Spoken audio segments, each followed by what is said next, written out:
Minister of Culture says buildings that are older than 50 years can become monuments if they are chosen for that reason.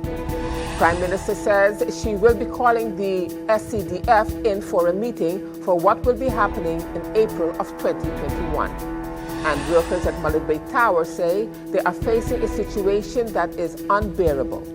Those are the headlines for Thursday, December the 3rd, 2020.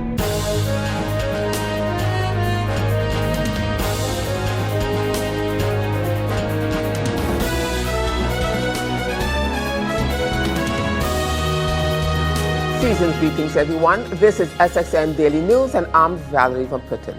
Thank you so much for joining me this evening. And as usual, we have a full newscast for you this evening, so let's get started. In our first story, during the Anti-Poverty Platform weekly press briefing earlier today, several issues were addressed with regards to the plight of several hotels on the island and their workers that have either laid off workers or have cut the salaries of others. In this edition of SXM Daily News, you will hear from member of the Anti-Poverty Platform, Claire Elshot, who elucidated on the salary cuts and who spoke about the abuse that is taking place on the island. You will also hear from an employee of the towers, Ms. Natisha Gibbons, who said that they are facing a situation that is unbearable. With the salary cuts for the workers at towers since March of this year, and an illustration of the abuse taking place on the Friendly Island. On Tuesday, September the 15th, 2020, on Sebati News Network appeared an article with the headlines that Ambassador Hussein Ansari and attorney Richard Gibson Sr. wants to resolve any differences mutually. In a leaked document from a trusted and well-informed source, Mr. Gibson and Ambassador Ansari have directed a letter to the CBCS director in response to the latter's request for a Zoom meeting to possibly resolve the ENIA issue yesterday, Wednesday, September the 16th. While Ambassador Hussein Ansari and attorney Richard Gibson Sr. do not want to resolve the issue of the workers at the Towers Mullet Bay and the same timeshare owners which since after the hurricane until today cannot make use of their timeshare unit at the towers. The abuse of the workers of the towers is becoming worse, as will be illustrated by the workers present in the studio today. My name is Natisha Gibbons. I have worked at the towers for the past 7 years. Now, we are facing a situation that is unbearable. We have been in dialogue with our general manager since in June 8, 2020, we had a meeting. He had a corporate meeting with the staff. This meeting resulted in nothing sensible, as we would say, to us, because he mainly talked about pandemic and all of that. But this morning, I want to make a point. We worked at the towers, and in 2017, when the hurricane hit, we were being paid from then up until March 2020. No problem. We got our full salary. Now, my question is this. How does the COVID-19 pandemic affect the towers at Mullet Bay? Seeing that from 2017, we had no tourists whatsoever. We had no revenue. That's what they're saying. We knew that that was possible. We had no, but we were being paid. Now, our managing director is letting us know that Mr. Ansari is a rich man. His pocket is deep, but how long will he continue paying us? So they sent us home on March 2020. And told us to go home and you'll be paid 50% until further notice. Now, we stayed home. We were okay. We were waiting for the general manager, which is Mr. Clarence Derby, to call us or have a meeting with us, which he did not. I reached out to a friend of mine, and she reached out to Ms. Claire Elsha, and she in return helped us with the union, Mr. Jesherom. We had a little Facebook press conference, and that was in May. June 5th, sorry. He called us on June 8th and had a meeting. Up until then, we've been talking and talking. However, on June 17th, we went to the labor office. The general manager, my co-worker, and and Mr. Thompson, the union, while at the labor office, the mediator and the few of the other workers at the labor office, they said that a mediator was not asked for. Therefore, they cannot intervene like that. What they will ask is that we sit down and come to an amicable solution. Mr. Thompson, the union leader, my co-worker and we sat with our general manager and he said, okay, let's talk. This is what he said. He gave us two options. He said option number one is that we sign for the 50% that we are getting. Plus, he also said, if you can sign for that, we said, no, we would not. He said also, I cannot guarantee you also that the 50% will continue. Or you can ask for a servant's payout. Those were his words. We said to him, I cannot speak on the behalf of my co-workers, but me, myself, and my co-worker here, Howard, we will not accept to sign for the 50%. And SXM Daily News will have more of the workers at the various hotel properties in tomorrow's edition of our news broadcast. And in this Carnival-related news, plans for Carnival 2021 that was in the making may have to be put on hold as the Prime Minister of St. Martin, the Honorable Sylvania Jacobs, the Minister of Tayat, which includes tourism, the Honorable Ludmila de Weaver, and the head of the Tourist Office have all indicated that Carnival and the Heineken Regatta 2021 are not currently on their books. President of the SCDF, Alton Lawrence, indicated to our news department several months ago that they are moving forward with their plans. We're ready to plan. Remember, we planned already for the last one. So the planning part is already basically done. It's just now to add it now to our new schedule and see where we're going. But we have so much already planned. Last Carnival was really started already. For us, it started. A lot of the plans, things. Everything was. It started, the T's were crossed and the I's were dotted. We spent 2 weeks just telling everybody, stop, just hold this. Okay, if we've paid you, hold it next year. So it's just to really throw water back on the plant, you know. Yeah. People get to really enjoy themselves again. Maybe not too up on each other, but people still could be in there. I don't think you'll be able to stop that. Exactly. I don't know how. I don't know how you're going to do that. The place could be clean. You know, we could learn new norms in being outside, so to say. Meanwhile, however, Minister of Tayat, the Honorable Ludmila de Weaver, speaking at the Council of Ministers' weekly press briefing yesterday, says that not more than 2 months ago, she met with the Heineken Regatta organizers and she told them that they are not in the position to provide subsidy for them for 2021. And as such, the same notification was sent to the St. Martin Carnival and Development Foundation. The position she has taken is that group gatherings will not be encouraged. Meanwhile, Prime Minister of St. Martin, the Honorable Sylvania Jacobs, said that she believes that it was a premature announcement, and even though she has not been able to have a meeting with them, she will be calling them in for a meeting for what will be happening in April of 2021. It was no more than 2 months ago. I already had a meeting with the Heineken Regatta personnel and said that at that moment that we met, no group gatherings were going to be approved. And I also informed them that we were not in a position to provide the subsidy for them for 2021, given the situation. The same notification has been sent to the SCDF for Carnival via the director of STB, Mei Ling.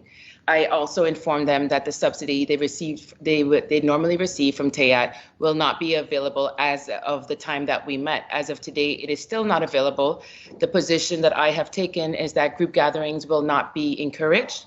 One of the third event that usually happened within the first half of the year as well was also the SXM Music Festival, which has been canceled already on their own. What the Heineken Regatta has planned is that they will do a racing event, but not group gathering event, which also you can understand why the Without the music events, you will be avoiding large gatherings. That is a position that we have taken as of this moment. But that is all I have regarding that question. And, 3 months down the line, things might change. But as of now, we are not encouraging large gatherings. Prime Minister? Thank you, Ms. Hodge. Yes, thank you, Minister. I wanted to touch on the Carnival announcement. I do believe that it has been a premature announcement as government. I know that they have been requesting meeting. However, it is very difficult to juggle priorities at this moment. So we have not been able to have a meeting with the Carnival Development Foundation as government. And in our discussion yesterday in the Council of Ministers, we will be calling them in for a discussion because, as the minister mentioned, government is not supporting large gatherings. So to go out and announce a schedule and announce what will be happening in April without sitting with government to understand where we are, where we will be by then, I think is a bit irresponsible. And while we do, in the discussions last year, we had hoped to at least carry off the cultural, as government St. Martin, the cultural aspects of Carnival. I think the people of St. Martin we can have music festivals at any point of the year. Yes, April was our time to include that within our carnival, which was 2 to 3 weeks. And we've seen that major carnival events all over the world have been canceled for the first, let's call it the first quarter. All of those from the first quarter have already been canceled, Trinidad and all the rest of them. So we are not making any risks. While it does have economic benefit for the country, it requires also input from the community. It requires sponsorship from the community. And I think if we can get sponsorship moving on the island to such a level, that means that we're out of COVID. We don't have people who are hungry on the streets. And I would prefer that we find ways to build those persons than to spend money unnecessarily in an area such as this. Again, we'll be having those discussions internally with the St. Martin Carnival Development Foundation. As you know, the SOG falls on the government, and that's where the festivals are held. So it would have to have governments, would have to have sanctioned that event for it to take place. And that has not yet happened. SXM Daily News tried to get a comment to the press release that was issued yesterday by the SCDF. However, efforts to reach the president, Mr. Alson Lawrence, today proved unsuccessful. And in other news at this time, Banco de Caribe has joined forces with the NRPB on the Enterprise Support Project, ESP, to continue to support small and medium businesses on St. Martin. An agreement was signed to partner with the NRPB on November the 24th. During these tough economic times, it is more important than ever to preserve the affected industries and jobs in the country. In St. Martin, the micro, small, and medium enterprises, MSMEs, form a rich and diverse tapestry of culture and economic prosperity. They are a major source of job creation and serves as an important vehicle for reigniting the island's recovery. Unfortunately, many businesses are struggling after the 2017 hurricanes, and especially now with the economic hit of COVID-19. Access to financing is a long-standing challenge, particularly among women and young entrepreneurs. To support small businesses, the ESP was launched in August of 2020. This $35 million relief initiative, which is fully funded by the government of the Netherlands through the St. Martin Trust Fund, has already begun strengthening the small business community. Since its initial launch, the ESP has received much interest with over 70 applications. With the new partnership and Banco de Caribe, the ESP will have a greater capacity to provide much-needed support to small businesses through low-interest loans and grants. SXM Daily News will have more of this initiative with the Director of NRPB, Mr. Claret Connor, in a subsequent broadcast. And still to come, Prime Minister says that you have to adhere to the safety protocols as she does not want to impose another lockdown. I'll have the details to that story and more when SXM Daily News returns.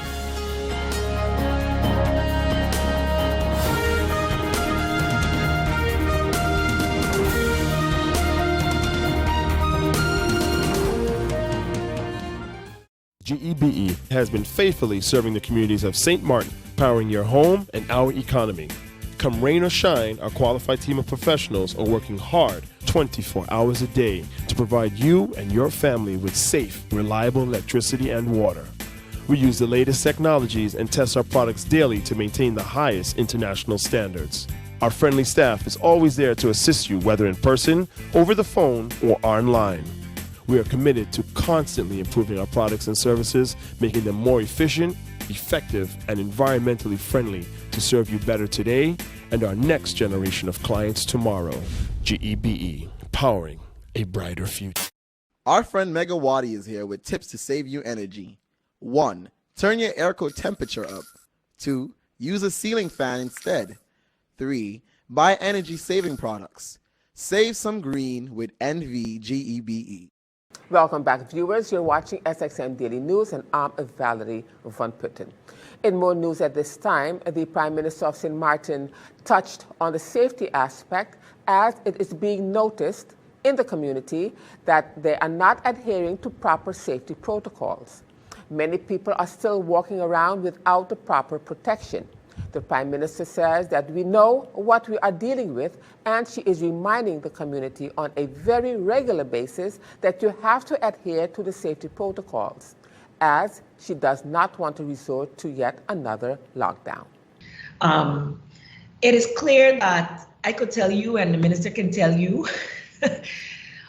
St. Martin Day, Halloween, I was a bear. And I'm like, y'all lucky I'm not the one in charge, because this would have, and I don't want to go there. And none of us wants to go there. We do remember the neck twitching that had to go on in March. I'm not proud of it, but it was necessary at the moment. We didn't know what we're dealing with.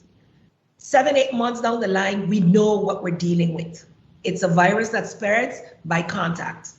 Over the past 2 months, I continue to say every time I get the opportunity, you cannot be safe all day on the job, protecting your coworkers, because you don't want to pick up something to take home to your family. You go to the supermarket, the pharmacy, the doctor's office, everywhere you go, you're diligent with your mask use, because I think the St. Martin people are very, very diligent for the most part. And then in the evening, you get social and you're hugging and kissing people. Like, it makes absolutely no sense. I've asked the people of St. Martin, you listen very well. You listen very well. Maybe it took a video going viral to get it there, but you listen very well. We were able to bring down our numbers to 0.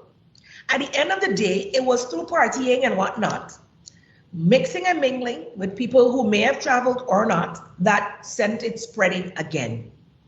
We do not want to go back to a lockdown. We do not want to have to put heavier measures in place. We are relying on people to think about themselves and their families. The people that have died, of the people that have died, every last one on St. Martin had underlying conditions. Look at the numbers of recoveries. Some of those had underlying conditions too, but catching it on time, getting treatment, we were able to save those. People, protect your vulnerable. Stop moving crazily, move smart. When you go to the beach, whether it's Saturday coming, whether it's tomorrow, whether it's for some full moon party or whatever the case may be, do so smartly. Stay within your smaller groups. Keep distance from other groups. If I walk into some place, Dr. Sock, and I see a crowd, I walk out. I was invited to a softball tournament. I love sports. When I got there, I was like, well, what craziness is this? People know they come to the event with their mask on. After they have 2 drinks, the mask come off. People, you have to think on your own health. If there's no social distancing at an event, this Prime Minister is not staying. And I'm asking you to be smart about what you're doing. People want to make money, but they have to also provide for your safety. So if you come to a tournament, there's no hand sanitization, there's not enough running water, there's not whatever, don't attend. When they see you not attending, they're going to put things in place, and then it will be safe for all concerned. Please, I do not want to have to become that person again. I really don't want it. I want St. Martin to continue to open up, for our economy to flourish, all those businesses, over 100 applicants. for the small business loan and grant through the trust fund. We are trying to facilitate business license. We are trying to make sure they get their crib numbers and everything, learn how to pay their taxes properly, so that we're going towards a more compliant economy as well. Because if everybody had been paying in their due over the years, we would not be where we are now. So going forward, St. Martin is not going to be the free-for-all that people perceive it to be. That won't be the reason that people come to St. Martin to live, to learn, to work, and to have fun. It's because we know how to keep our people safe. So I'm relying on our people to adhere to the protocols without having the fact that you can be arrested. You are putting actually the businesses in jeopardy to be shut down. That, yes, the Minister of TIAD can do.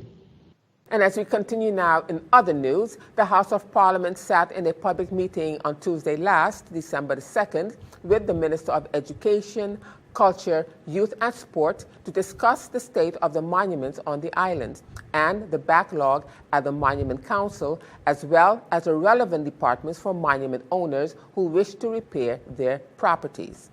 This meeting was requested by MP G.S. Heiliger Martin, MP R. Bryson, MP O.E.C. Otley, and MP S.M. Abijilani.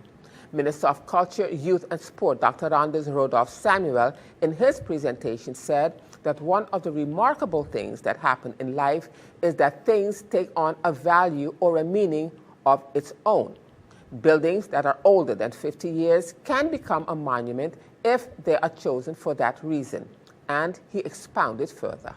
One of the remarkable things that happen in life is that things take on a value or a meaning of its own. Sometimes that thing that we are talking about is visual, so you can see it, and sometimes it is not visual. In your own life, in our own life, we can remember either giving someone something or creating, making, or building something. And that thing that you have given takes on a value of its own. That which is given or built, once it survives a long period of time,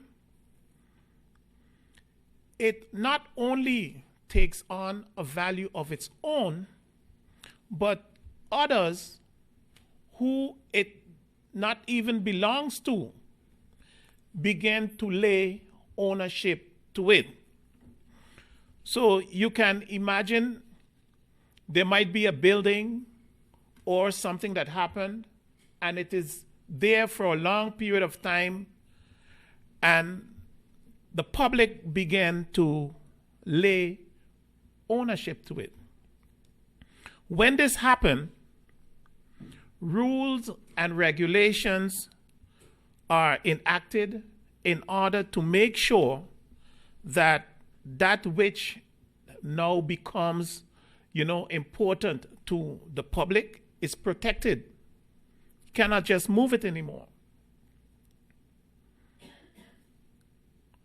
Some things, after a long period of time, develops its own, what we will then consider as its own intrinsic value.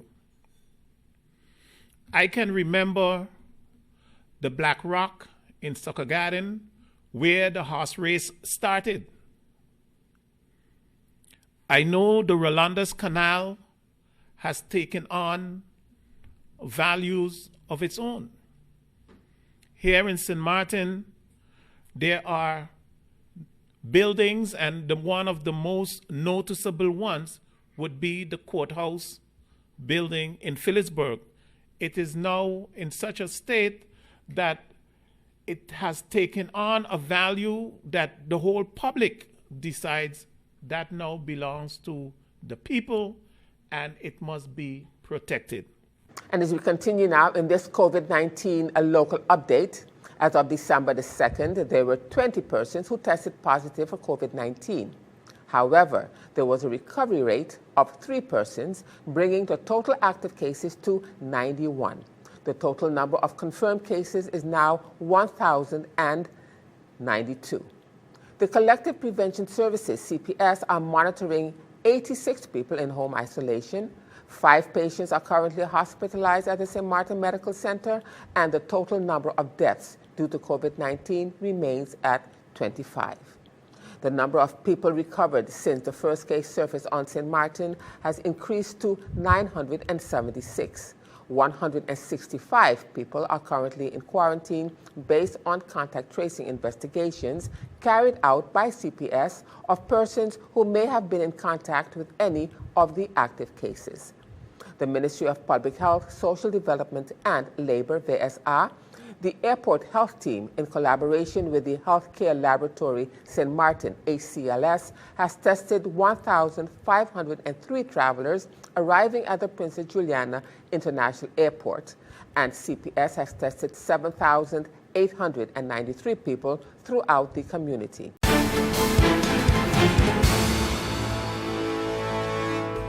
Now, turning to our weather forecast for December the 3rd, 2020. The Atlantic high-pressure ridge will continue to generate light to moderate winds across the region. Meanwhile, low moisture levels and a stable atmosphere will restrict precipitation.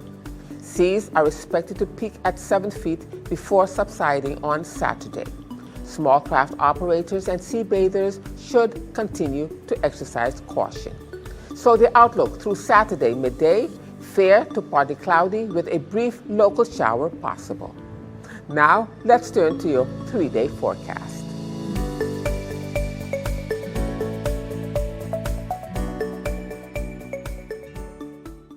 And still to come, Nature Foundation conducts annual scientifically assessment of the island's coral reefs. And I'll have the details to that story when SXM Daily News returns.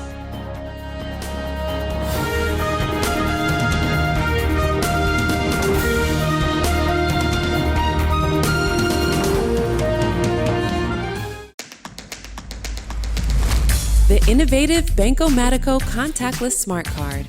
Your Banco Matico smart card is now equipped with a contactless feature for payments, so get ready to tap and go.